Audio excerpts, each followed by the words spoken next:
About. So we're just gonna walk out. The creeps are gonna meet about here, which is, like we said, very close to their tower and very far from our tower, so we're in relative danger. We don't have our passive leveled up yet because we want to use Breathe Fire to secure creep, so we have 3 armor and 2.2 HP regen, which is not a lot. Which is another good reason to level a nuke like this, so that if you're in a tough lane where you're worried about stepping out of position, you just Breathe Fire on them, on the creep that's close to dying, and you can secure some CS that way. CS stands for creep stats or creep score. It means getting last hits and denies. You won't deny with nukes, but you do get last hits. We're gonna grab this bounty again. The tournament commences. Also, the courier exists. You can buy items while chilling in lane. You right click the item to buy it and click this bottom right arrow here, and we're gonna buy a bunch of tangles we're not gonna use. The donkey is going to walk them out. One way you can manipulate creep or the lane equilibrium is blocking. By trying to body block your creeps, you'll get them to go closer towards you ever so slightly. The Skywrath immediately wants to go on me. They are going to push into us so hard. It's fine. So one way to manipulate creep equilibrium or lane equilibrium is to auto-attack the creeps if you actually want to. In certain situations, it's actually useful. Like right now, there's actually no point because I'd rather have the lane push closer towards me, but, you know, there is a niche case, kind of, where you want the lane to, push towards the enemy. This Skywrath wants me dead. I think I die. Arcane Bolt kills me, no? No, it doesn't. I have 11 HP. We're gonna self. I don't know why these bots are so aggressive, damn. Okay, the lane's pushing into me currently because they've been attacking me a lot, which aggroes my creeps, so to speak. It basically means your creeps are near them when they attack you, and your creeps say, hey, that's my dude, don't hit him, and they'll go on them. We need another tango. So generally speaking, you want the lane to push towards you, such as letting them go on your range creep. Range creeps do more damage than melee creeps, so your range creep dying sooner rather than later is good. You can also aggro their creeps to get the lane to push towards them. If you I'm probably dead here, we're gonna run away. Can I get this? I can. We're gonna back up real quick. If you want the lane to push towards them, you can right click on an enemy hero, that's the attack command, and any enemy creeps within 500 units of you will try to attack you. This is called creep aggro. To get them to kill your range creep sooner, you can aggro them to your range creep like I just did. Your range creep dies, the lane now pushes into you. So it's a little bit of you can use that one for either or. Generally speaking, pushing into the enemy is not what you want to do, but there is a case where pushing into the enemy is going to get it to come back to you sooner. I need to back up because that Skywrath has a lot of magic damage. And he can burst me. The bots relentlessly push this at us because they just want to attack. So we're not going to get to show anything for a little bit. Can we go on the Skywrath instead line? Tell them how to ping. Yeah, I should. If you hit Alt and then left click, you will ping like that, which is very helpful. You can also ping on the map. It's very helpful for showing people things. Like telling them to do things. Okay, we're going to push this. We got this.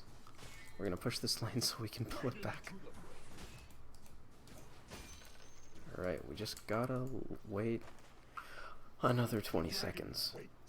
We're gonna do a pull.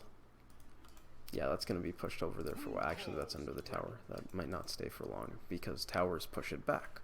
That's the reason you might want to push the lane into the opponent. If the lane is just barely outside of their tower, if you kill their creeps aggressively, the lane will push just under their tower. Their tower will kill your creeps far faster than their creeps your creeps kill their creeps, and then their creeps will push into you because your creeps are dead. Actually, let's watch that play out. We had 2 waves under their tower, and they are dying very rapidly. I should have been there soaking XP, but that's fine. So at the 17-second mark, roughly, or the 47-second mark, you can attack this jungle camp here and walk over towards your lane, and the neutral or jungle creeps will follow you, attack you, and aggro your creeps. Your creeps not being over here will result in their creeps pushing all the way into your tower. So this Skywrath can't really do anything anymore. He can chase me if he wants to walk under my tower. And then your creeps, generally speaking, this is what's called a big camp, because the creeps are big. The Skywrath can't bully me though, because he has a lot of magic damage which bypasses armor. That's something important to note that I probably should have mentioned, but we're talking about laning. Did these creeps survive? Yeah, they did, because these creeps are stronger than the lane creeps, so some of them do survive when you pull. And now, because their wave got largely killed by our tower, we're pushing back the other way, and we made it here from back here. Skywrath's over here. Oh, Skywrath. Ooh. Oh, Drow left too. Okay. They just don't want to play. Pulling is the main way you manipulate lane equilibrium because it's so drastic. By pulling one wave, you cause it to completely shift to you. Also notable, if your wave gets denied by you or just killed by neutral or jungle creeps, the enemy team did not get last hits. If your wave gets denied by you, even if the enemy was nearby, those creeps are denied. Say we pulled the next wave. Was this the next wave? Am I fried? I'm fried. Okay, we're gonna let this keep going on. This is why it's relevant for supports to pull, because supports don't need a lot of farm, so they don't actually care. Oh, that was a bad breathe fire. That could have been a good breathe fire, but it was bad. And now I don't have it for the pull. That's a rip.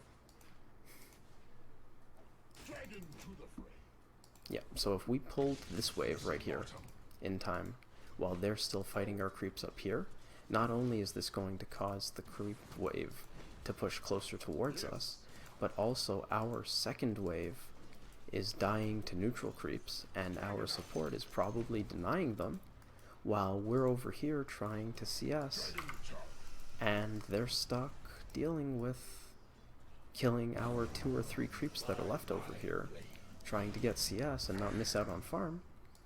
And in doing so, our support's over here getting denies, and then trying to zone people off of those creeps. Let's try to push this just a little. And then we're going to run over and do that. So pretend I'm the lion, farming happily, and the Dragon Knight is the lion's support, pulling for him. How did our creeps die that fast? Probably because I pushed the wave, but I didn't think that would go like that. I want that range creep. Ideally, your nukes are going to also hit an enemy when you nuke a creep that Skywrath lives, because then you're just getting free harass on them. You're just damaging them for free while you're hitting their creep. Hitting a creep without killing it isn't nearly as relevant. Yeah, get him, Lion. We just gave our support a kill. We're gonna leave that range creep alive because he's sucking mana out of it. And that's how you pull lane equilibrium. We're just gonna TP out. Oh yeah, if you hit T and then click near a building of yours, such as a tower, you will teleport to it. This has a cooldown, and you have 3 TP scrolls that you start the game with. Spend them wisely. They cost 90 gold each. If you double tap T, you directly teleport to fountain. If you double tap T, you directly teleport to fountain. There you go. What else Where are we gonna talk about? The 17-second mark pull is for pulling this way if you're a little late to it. As you saw, I was frequently a little late to it because it's hard to focus on, even if you ignore that items exist. It's hard to focus on laning, getting last hits, harassing people, and also pulling. So say you were a few seconds late, you didn't notice, oh shit, and you got here just in time for the 50-second mark. You can pull up this way in the off lane and then get hit by a guy. Okay, he only got the range creep because I was a little too far. But yeah, I was a little too late to doing the little too late. That pull causes the camp to get stacked. Neutral or jungle creeps spawn once every minute at the 0-second mark if there is nothing within this square. If you hold Alt, you can see the box. If I was standing here at the 1-minute mark, they wouldn't spawn. If this one troll dude was in the box at the minute mark, they wouldn't spawn. If there was an observer ward in the box at the mark, these are invisible to your enemies, by the way, and can only be seen if they have True Sight, which lets you see invisible things. If there was anything in this box, they wouldn't spawn. Stacking is useful for amplifying farm if you have AoE damage, because you can stack your camp and then kill it with your AoE, which means you get more farm for less time spent actually killing creeps. Can I get that in time? And the spell went off. I didn't cancel it in time. We're not talking about trading yet, so we don't have to worry about attack moving as the Skywrath does whatever that was. I think that's it for lane equilibrium. Creep aggro, pulling, those are the main ways. I don't think there's anything besides creep aggro and pulling, really. Jin, you got anything? Auto-attacking creeps. Auto-attacking creeps will push the lane. You don't want to auto-attack their creeps in the early game, because it will cause the lane to push towards their tower and you will be in danger. Auto-attacking their creeps in the late game is good, because now, although I should be getting these last hits are still important. Skywrath has to run away now. And he doesn't get farm. But I do. And my lane stacks up. And then I'm going to have a ton of creeps, and if he tries to attack me near my creep wave, if he actually gets over here, come a little closer, aggro my creeps. He'll aggro my creeps, and then my creeps will also be attacking him. If I have more creeps than he does, his creeps are attacking me and my creeps are attacking him, he's taking more damage than creeps. He's taking more damage from creeps than I am. Oh, that's about trading shit. That's supposed to be another video. I wanna say we're done here. Yeah, we're done here. Oh, I should end the recording.